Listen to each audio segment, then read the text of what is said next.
So this was the beginning of a conversation that still has, I think, a lot left to be worked out. They're going to meet again later this afternoon, and hopefully they'll continue to make progress and continue to move the ball down the field. At the end of the day, though, Democrats have said over and over again that they support border security, that they support protecting American citizens. Now it's time to fulfill some of those statements that they've made, work with the president. Let's get this done. Let's open the government. Well, of course, the question is the wall the best way to do it? I'm going to ask you about that in a minute.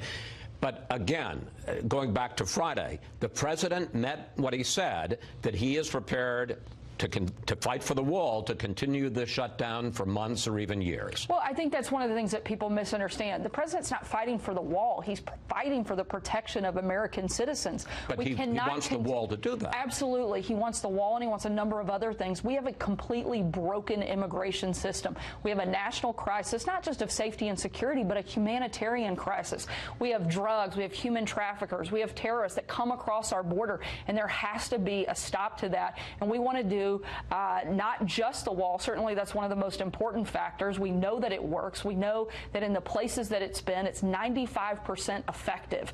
We want to be effective across the board, and that includes the wall and other technology. But you're not answering my question. He meant what he said. He's prepared to continue this fight, this shutdown, for months or even years. Absolutely. The president means what he says when he says that. But it would be outrageous for Democrats who agree with the president. That's what's the most outrageous thing to me, and something that frankly is so just incomprehensible. They agree with the president. They agree that we need border security. They just are unwilling to let this president win. And I think at some point they have to decide that they care more about Americans than fighting the president. And so far we haven't seen a willingness on their side to fully do that. But let's talk about caring about Americans, because House Democrats this week passed 6 bills that would fund 8 agencies unrelated to Homeland Security, unrelated to the wall, that would get them back going right now.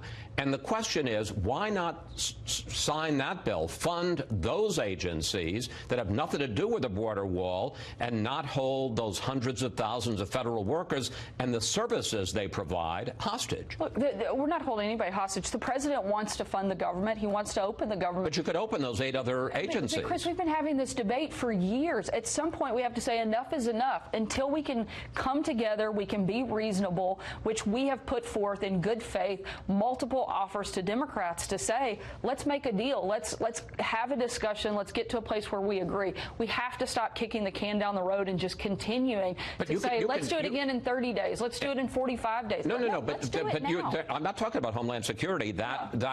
You can continue to fight about that if you want and shut it down. But why hold agriculture hostage? Why hold justice hostage? Why hold the Treasury Department hostage? Why not fund them? They have nothing to do with the border wall. Look, the president wants to do this all at once. He knows it's better if they can focus on getting all of these packages done at one time. Isn't the real reason because you want the leverage from all the agencies? It's not that. But you also have to look at the six bills. Those aren't the budget that we submitted either. There are a lot of discrepancies between what we submitted. Those have all been approved by Republicans in the Senate. I'm not saying we oppose those 6. I'm just saying to make it like this is an easy deal. We want to be able to negotiate, but at the same time, you can't just keep passing the buck. This is a major point of contention, and let's just sit down and work it out. Okay, but if this shutdown drags on, not months or years, but even into February, it's going to start to hurt real people. Take a look at this, Sarah. Federal tax refunds will be delayed. Food stamps for 38 million Americans will be cut. Millions of people will lose rental assistance payments, and union leaders say hundreds of TSA workers are already off the job because they can't afford to get to work. President Trump thinks the border wall is worth all of that? Look, the president certainly doesn't want any of those things to happen. But you know what else he doesn't want to see happen? He never wants to make a phone call like the one he made earlier this week, where he spoke to Officer Singh of California's widow because an illegal immigrant came across our border and killed him in cold blood. That shouldn't happen in this country, particularly when we have things that we know can help prevent it.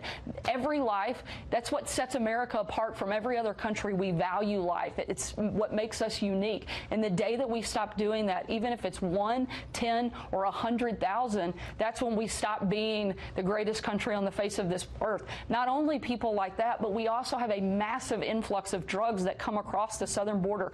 90% of the heroin that comes into this country comes across through the southern border, and 300 Americans are killed from that every single month.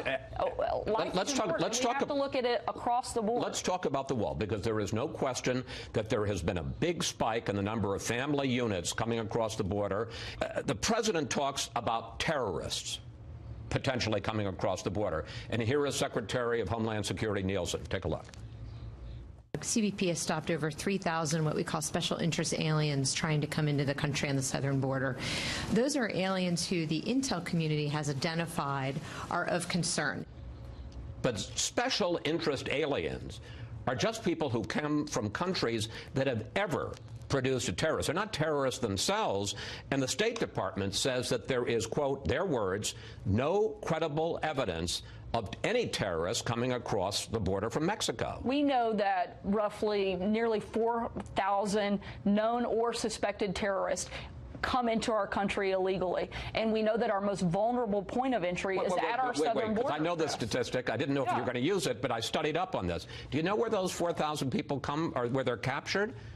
Airports. Not always, but certainly a large number. The State Department says there hasn't been any terrorists that they found coming across the southern border from Mexico. It's by air, it's by land, and it's by sea. It's all of the above. But one thing that you're forgetting is that the most vulnerable point of entry that we have into this country is our southern border, and we have to protect it. And the more and more that individuals they're not coming across the southern border, Sarah. They're coming and they're being stopped at airports. They're coming a number of ways. There's certainly, I'm not disagreeing with you that they're coming through airports. I'm saying that they come by air, by land, and by sea. And the more and more that our border becomes vulnerable, and the less that we spend time and money protecting it, the more that we're going to have an influx, not just of terrorists, but of human traffickers, drug inflow, and people that are coming here to do American citizens harm. Okay.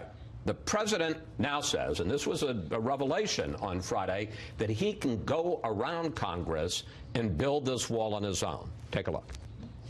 We can call a national emergency because of the security of our country. Absolutely. No, we can do it. I haven't done it. I may do it. I may do it.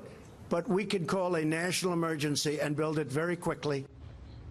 How serious is he about that? Has the White House drafted an emergency order, a resolution that he could announce tomorrow? We're declaring a national emergency. We're going to build the wall. Has he set a deadline for when he's going to end talks and simply say, I'm going to go off on my own and do it? And is he really prepared? It's a lot of questions. Well, three. Is he really prepared? It's all the same question, which is how serious is he? Is he really prepared to go off on his own and use money that was authorized for military construction and build a wall instead? The president is prepared to do what it takes to protect our borders, to protect the people of this country. He knows that the #1 job he has as president and commander-in-chief is to protect its citizens. And if he doesn't take that seriously, whether it's at our southern border or whether it's from terrorists coming from whatever way they come or any other place that really people come to do harm to Americans, then he is not going to be the president that he knows himself to be. And does he really, just quickly, does he really think that he has the authority to build the wall with funds that were appropriated for the military construction without congressional approval? As we've said for the last several weeks, we're looking and exploring every option available that the president has. And is that a viable option? Whatever action he takes will certainly be lawful, and we're looking at every option we can. This is something the president takes incredibly seriously, is very passionate about, and is not going to stop until he figures out the best way to make sure we're doing everything we can to make America safer and more secure. I got less than a minute left. President Trump is at Camp David today to meet with White House senior officials about his priorities for 2019. What can you tell us about the meeting and about what his agenda is? We've had an incredible first 2 years under the President Trump. The economy is strong. ISIS has been on the run. The judiciary is being made. We have just a number of successes over these first 2 years. We want to look at how we're going to continue to build on those as we move into 2020. Top priority? I think the president's got a lot. Immigration certainly has to be at the forefront. Right now, that's one of the biggest things that we have to get done is securing our border, but not just securing the border, but fixing the immigration system as a whole. It's completely broken. The president wants to make sure we look at all of the different things, loopholes that we can close to make that better. Infrastructure, fighting the opioid crisis. Those are going to be things that also not only are the president's big priorities, but things we think we might be able to get Democrats to actually work with us. The American people elected them to come here and do more than just fight the president, and we hope that they'll fulfill their constituents' hopes for them and do exactly that. Sarah, thank you. Thank you. And we're gonna let it burn.